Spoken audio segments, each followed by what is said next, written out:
Assalamualaikum warahmatullahi wabarakatuh. Perkenalkan, nama saya Kevin Walus Ali dari kelas 11 IPS 1. Kali ini saya akan mempresentasikan tentang nama-nama lain atau sebutan lain Al-Quran dan perbedaan 4 Injil kanonik. Yang pertama, sebutan lain dari Al-Quran. Al-Quran adalah kitab suci umat Islam yang menjadi tumpuan hidup atau sebagai petunjuk bagi seluruh umat manusia.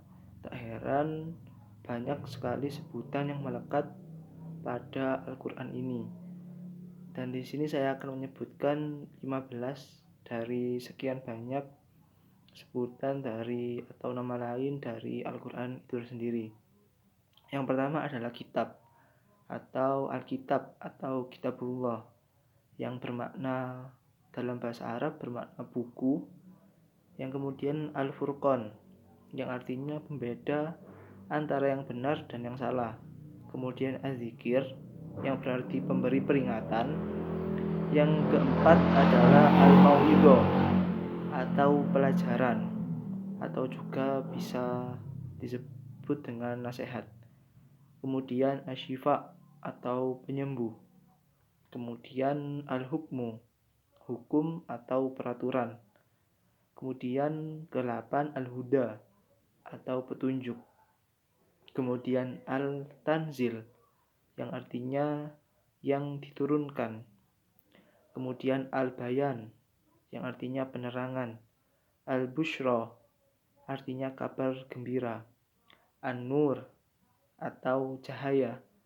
Al-Balagh, kabar yang sempurna. Kemudian Al-Basair, artinya pedoman. Dan Al-Kalam, artinya kalam dalam bahasa Arab bisa juga disebut dengan pena. Kalamullah atau pena Allah.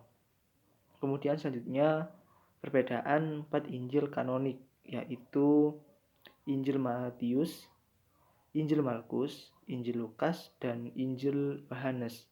Yang pertama adalah Injil Matius. Injil Matius menekankan bahwa Yesus adalah sebagai raja dan menunjukkan tulisannya untuk orang-orang Yahudi. Yang kemudian adalah Injil Markus. Injil Markus menekankan bahwa Yesus sebagai hamba. Injil Markus menunjukkan tulisannya untuk orang Roma. Kemudian adalah Injil Lukas. Injil Lukas menekankan bahwa Yesus itu sebagai manusia. Injil Lukas menunjukkan tulisannya untuk orang Yunani. Dan yang keempat adalah Injil Yohanes. Injil Yohanes menekankan bahwa Yesus sebagai Tuhan atau anak Tuhan. Yohanes menumpukan tulisannya kepada gereja atau umat di gereja. Sekian presentasi dari saya. Atas kurang lebihnya saya mohon maaf. Wassalamualaikum warahmatullahi wabarakatuh.